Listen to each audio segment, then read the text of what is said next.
today for another video. We are at Newgate Prison today. We're going to take you on a little tour of this though. This is called the Old Newgate Prison and Copper Mines. It's also $10 to get in here, guys, so if you ever want to come and visit it, it's $10 to get in. It's open tonight.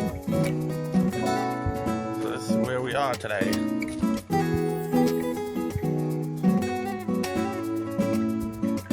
These are the hours.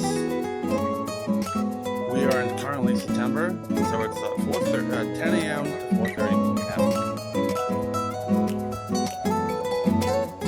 Here's the path where you're gonna walk. That's the path. Then if I pan over here, this is the parking lot where you can park. There's another overflow parking spot and the other spots. These are all handicapped if you can't walk. So you guys will see a couple of videos drop down. So here we go now. We're entering the Newgate Prison. I don't know if you guys can see that sign. 1773. This is how big the property is. We are, let's see where we are. And if you guys want to, you guys can scan this as an audio tour, which is pretty cool.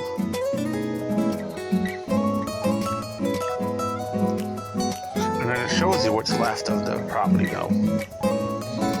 This is from like the 1707. I see that, 1773 to 1750 to 1773. This is the first state prison in North America. And market mates.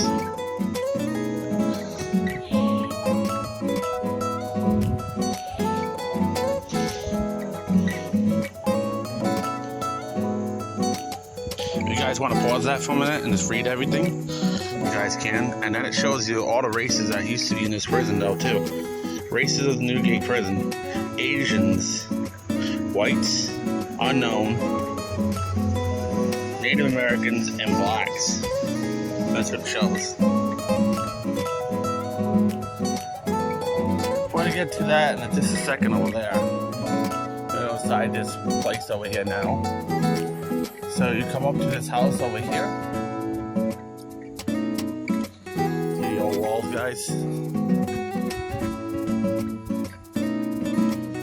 This is it right here. This is a historical landmark, guys. Once again, just pause that.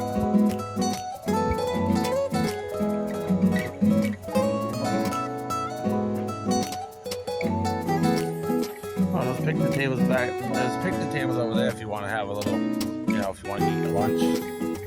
As you guys can see, no pets are allowed. Service animals are allowed, however. And this is going to be a jack-o'-lantern experience from October 3rd to November 2nd. Lights into the dungeon. Which is pretty cool. Alright, let's go inside.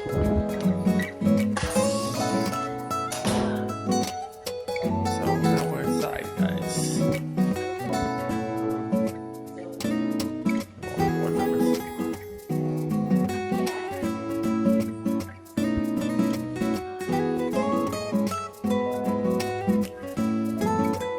Got some shirts and merchandise in here. Look. See all the shirts. I like a lot of good stuff in here though too.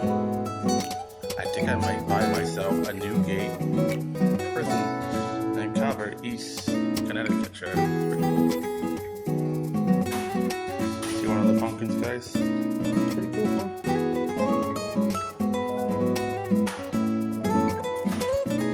This is who's incarcerated here. Looks like he was a slave. Merchandise. You guys can make a donation if you feel like it. There's a bathroom over here. This is all of it over here. Now I'm gonna go just pay at this counter though. Today in the mine is 52 degrees. The mine is Hello. do is I film everything I can see. I just take videos. Is that okay? Sure. Yeah. Okay. You'll have to ask one of those guys. Okay, no problem. This we're gonna see out there next. So how much are the guided tours? $10 for adults. So it's $10. You guys see that? It's $10. What this video? Alright guys, we're back. So this ride is paid. Pay $10. And if you want to pay by card, you can. It is $10 for adults. Seniors are $8. Children, youth is $5, and then children are free. And come see the Halloween experience. Halloween soon. Oh boy. No. Today's not the 13th. Today's Saturday the 13th. Not Friday the 13th.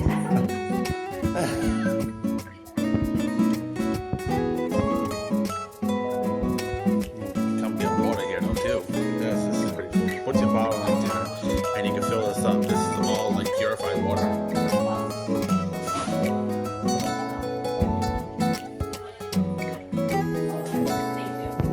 Thank you.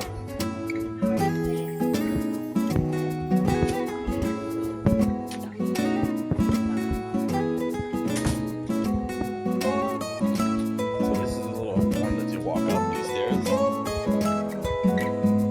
And as you guys see, no trespassing state property. This is for your safety. For visitor safety, do not climb on ruins, run in the yard, throwing stones, jumping off the walls. Ruins, stones, or artifacts. You're not allowed to do that. So as you come in, you can see a lot of this good stuff, a lot of cool, interesting things.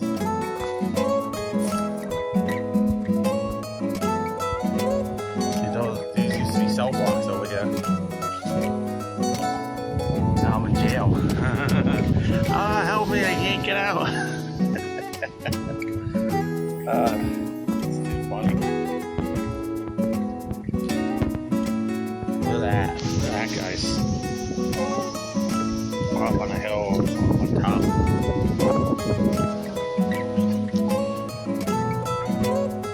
Keep going. There's a Tin Man.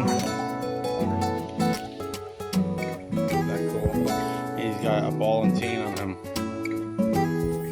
So there's another self-guided tour over here you guys can do. You scan that barcode with your phone.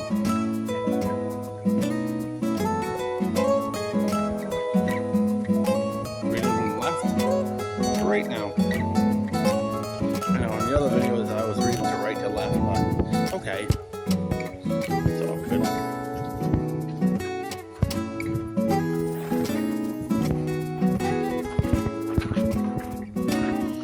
Isn't this cool, guys, huh? We're gonna go down in the mines in a little bit. This is the card that you actually get. Credit card that I got. The times card I got though is 130 to the new old gate card. Pretty cool, eh? And those are the mines. I'm not sure if you can see it, but I'm gonna go down into the mines soon. They're mines in copper.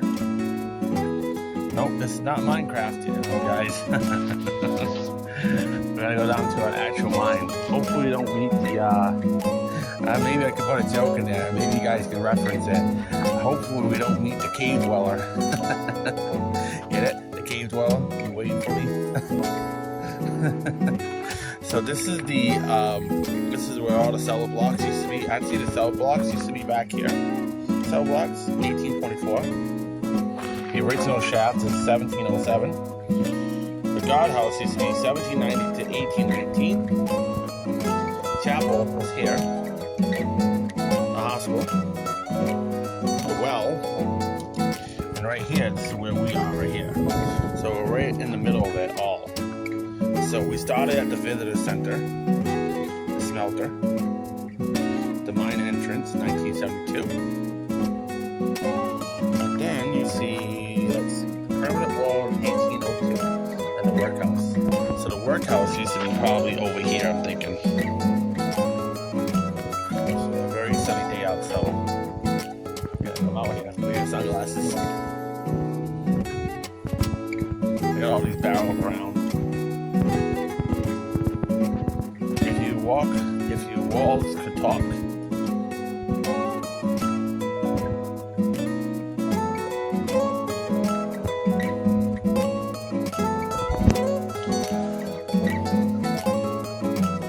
Let's see if I can do a little scan of this stone. Hold on.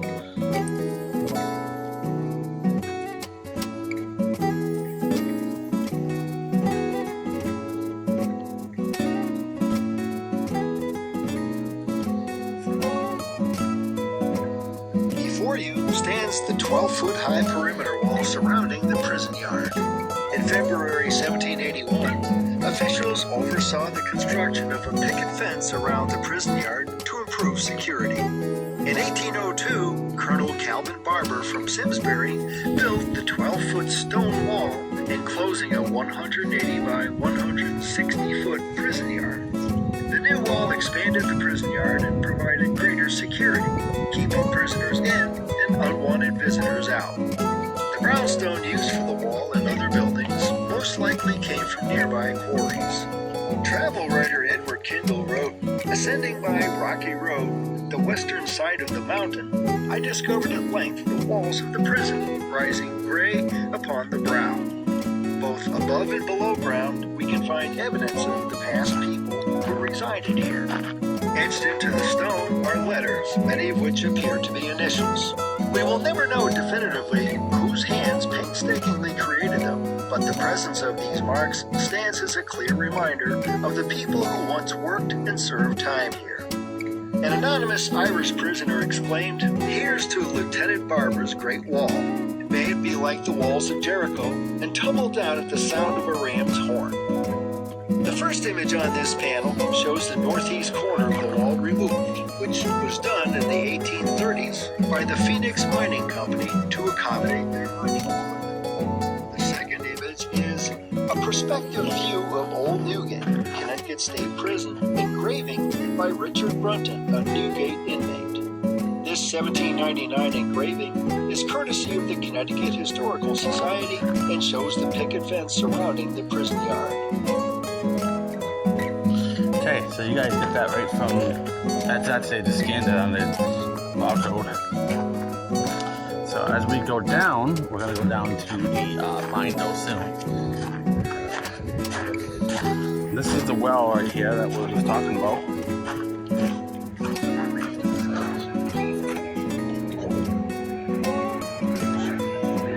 The helicopter going over. Two of them.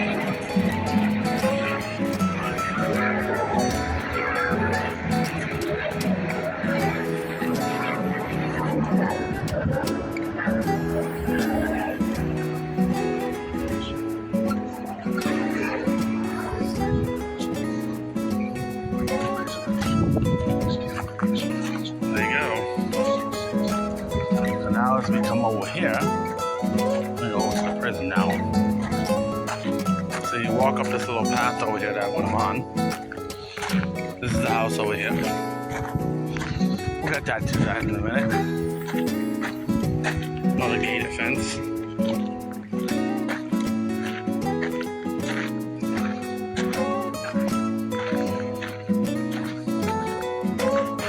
This is a dancing at the new prison every Saturday night.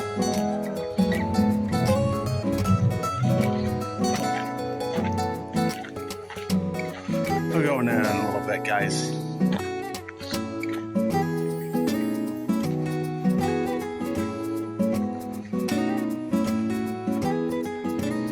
Let's see. It's religious reform. Look at the jail. Look at the bars. I'm in jail, guys.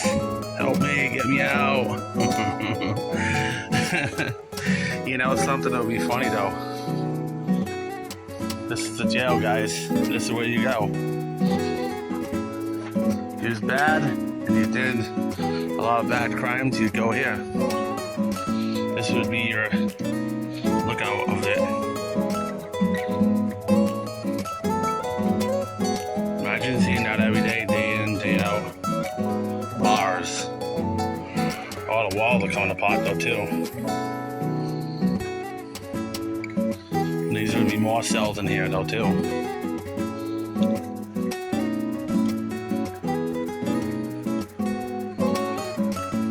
Imagine seeing this though. Poor guys.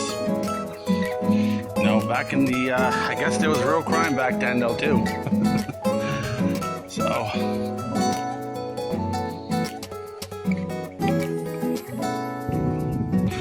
I guess I'm behind bars now, guys. You do the crime, you get paid a time. And now I gotta get myself out of jail. Drop a comment if you want to go to jail. This is the overflow lot though too. See it? It's the overflow lot over there. Little sign if you want to park your car over there. Which nobody does. It's emptied.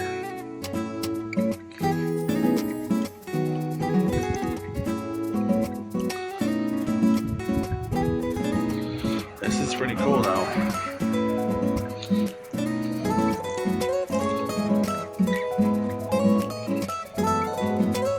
Guys, these bars are pretty thick.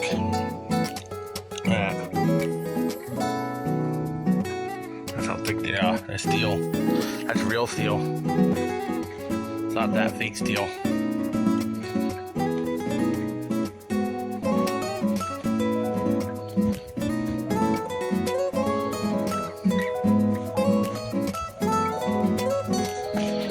Go to the other side and take a picture.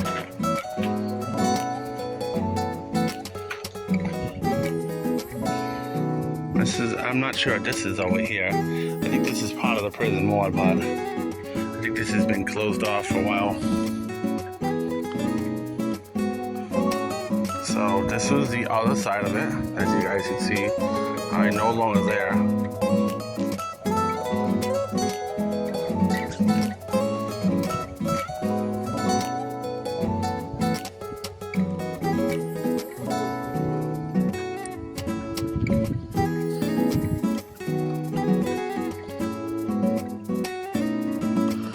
So we got another self-guided tour about this.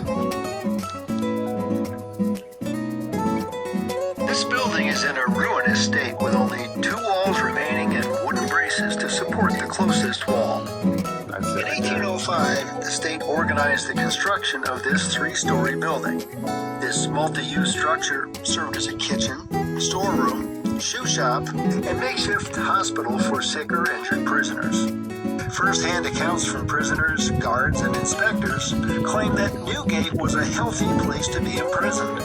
While the word healthy and underground prison do not seem to go together, it appears from context that prisoners at Newgate did not experience the continual spread of disease that affected other prisons, which officials attributed to Newgate's isolated location and the cool air conditions of the mine. William Stewart, an incarcerated man at Newgate, wrote in his autobiography that this prison, notwithstanding its forbidding and godforsaken character, had some redeeming features. It was a healthy place, and when the country around was smitten with pestilential fevers, malignant dysenteries, and miasmatic diseases, every prisoner continued healthy. Early 19th century So that's it. That's the tour guide right there. Now we're going to the hall now, the dance hall.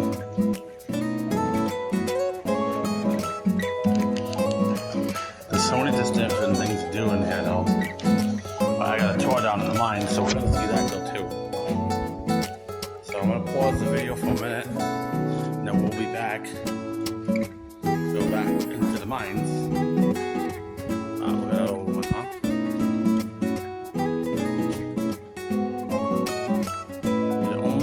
That remains, that's the original prison. Now this door is actually up the head there. Pretty cool, huh?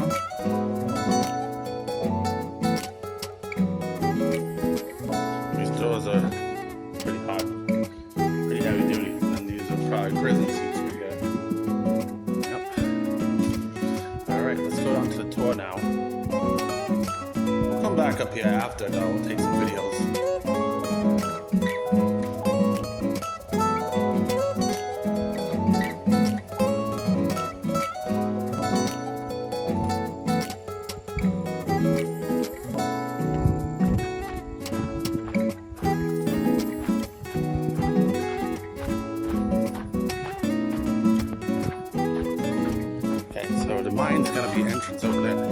pause this video for a minute, and then we're gonna be right back with you guys.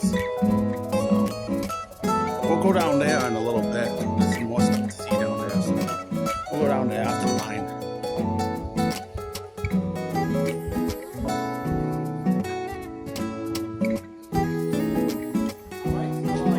Hello. Thank you. Can I video down there? Yes.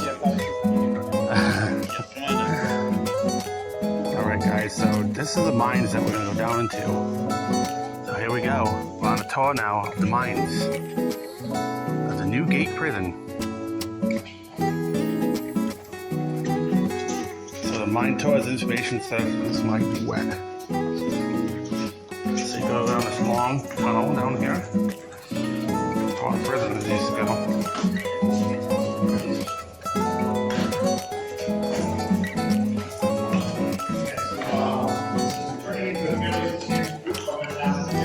It's a little cold down here. Showing down on the side that you can keep this wall there. Coming up mindful that they're going to probably want to scoot by us, so we might want to stay on this wall. Okay, so we are in what was known back in the day as the Simsbury Copper Mine, so called because this was a part of the once sprawling town of Simsbury, Connecticut. And Simsbury, like most New England towns, has been subdivided a number of times over the centuries, and we now find ourselves in East Granby. But historically speaking, when this was a mine and later a prison, this was a part of Simsbury, and so became known as the Simsbury Mines. Here that way, maps and so on and so forth. Now, when the guys came here in 1707, 318 years ago, this was a cooperative venture of the 42 heads of household of the town of Simsbury. And yet, as time went on, it became more conventional in business enterprises. They sold on their interests to private investors as the decades rolled away. So they start here. In 1707, this place was completely unrecognizable. Above our heads would have been an unbroken forest that stretched as far as the eye could see in every direction. The nearest habitations, at least for the English folks, were about 3.5 miles to the west-southwest along the west branch of Simsbury Brook, and that was the northwesternmost settlement in the colony of Connecticut at the time. Beyond that, trees, and then the Native Americans and then the French all the way on up to Canada. Okay, so but in spite of its remote locale, this was a pretty good bet as far as the guys from here to prospect for copper were concerned, because the Native Americans had told them that there was a seam of copper ore that ran along the western side of the Metacomet Ridge, Talcott Mountain system, that roll of cliffs that's right across the street there. And so when they came to the brow of the hill where you and I were just standing, and they scoped out those cliffs along the way over there, they knew that they were in approximately the right area, so they began to sink an exploratory shaft. And when they got to the depth of 35 feet, they found what it was that they were looking for, which is this nifty seam of copper ore.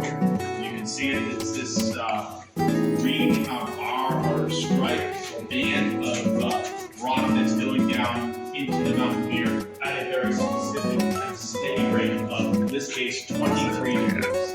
Okay, so they have all this strategic feet, and they mean so they go down to the same angle, and so therefore that's fine. They're just removing that sliver of rock that allows them access to extract that rock. They're not focusing on anything else. Now I'm just gonna pause here and let those team spokes go by. Okay, so when you guys come down the mine, you guys have to come down a long staircase like this.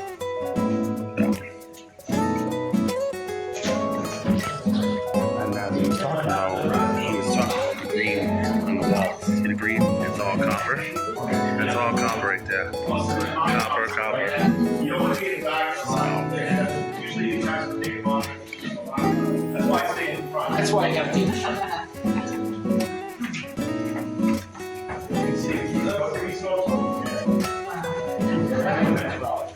Okay, so, alright, so their methodology is the last thing. They're using gun power to open up the space. And each of these semicircular indentations that we see here in the wall is the site of an explosion. So what they're going to do, and you guys can come over here now that they've got then they are going to introduce drill into the rock with their star drill and then introduce gunpowder into these salty cavities.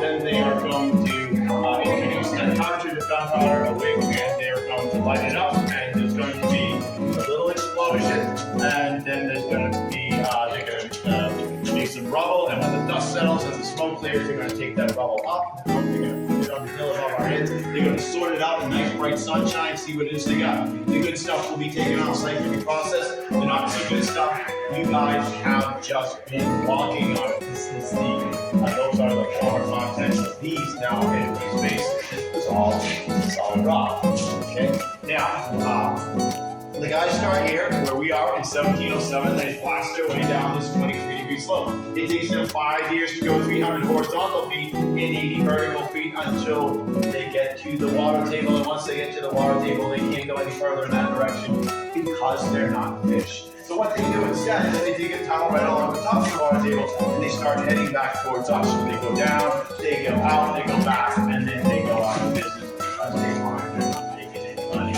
And then the colony decides to repurpose this space as a prison. And it's right here where you and I are speaking that the prisoners lived. This was known as the lodging area, a 40 by 40 foot cul-de-sac at the top of the mine. And it would have appeared very different in those days. That stairwell we just came down didn't exist. To be a solid wall of stone behind your back from above with an 8 signage to the floor, giving this place a nice comfy, cozy feel to it.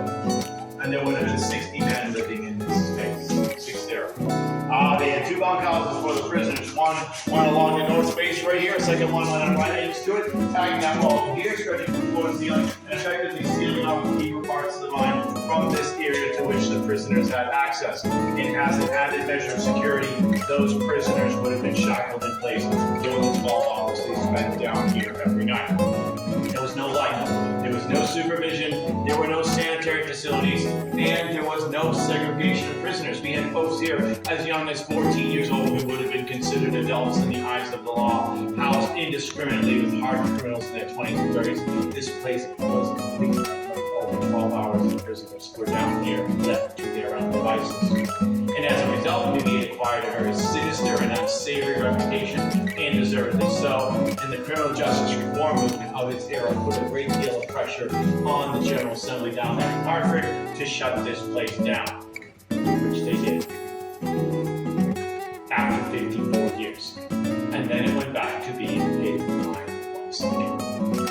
Well, that's a thumbnail sketch of the history of this place. We'll fill in the blanks as we go along, but does anyone have any questions at the outset before we proceed any further down?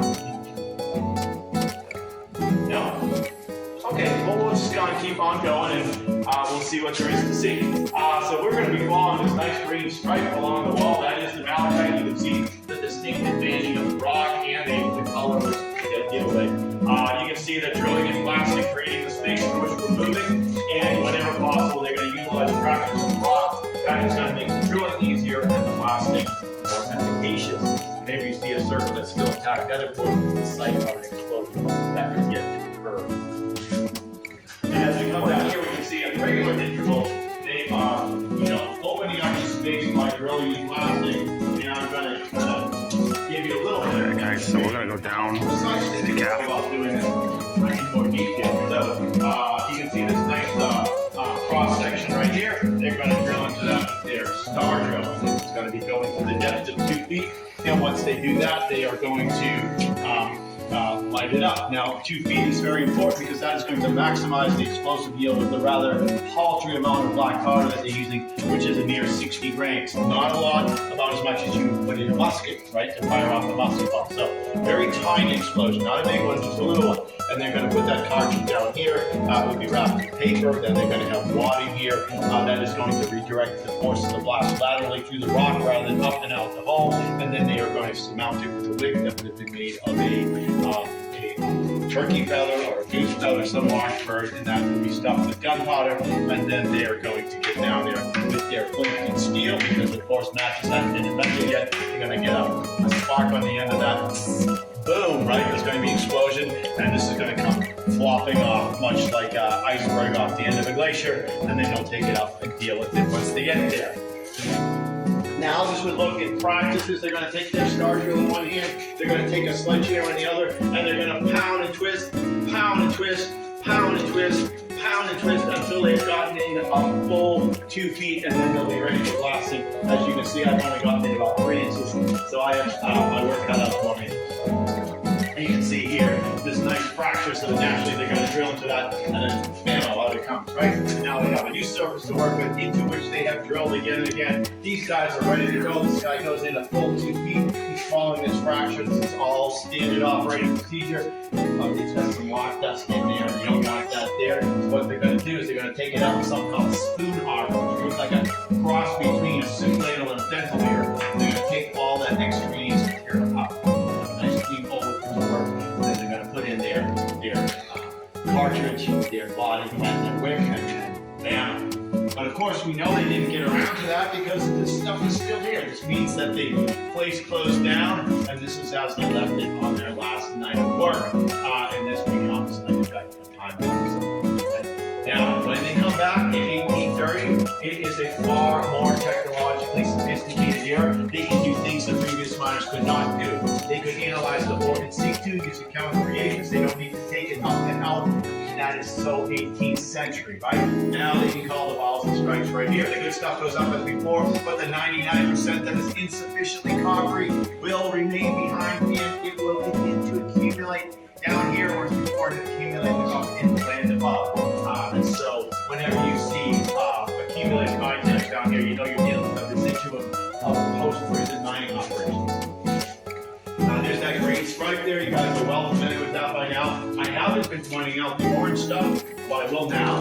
So this is hematite. This is iron ore that is in very close association with the malachite. As you go down into the mine together, often in alternating bands or stripes, and so we'll be seeing those two quite a bit. We'll also be seeing a lot of this white stuff here. This is calcium carbonate, and this is mineral salt that leaches from the sandstone with the passage of the rainwater, and it tends to smell like a musty base. This portion probably against it. As far as timber goes, they like to use chestnut.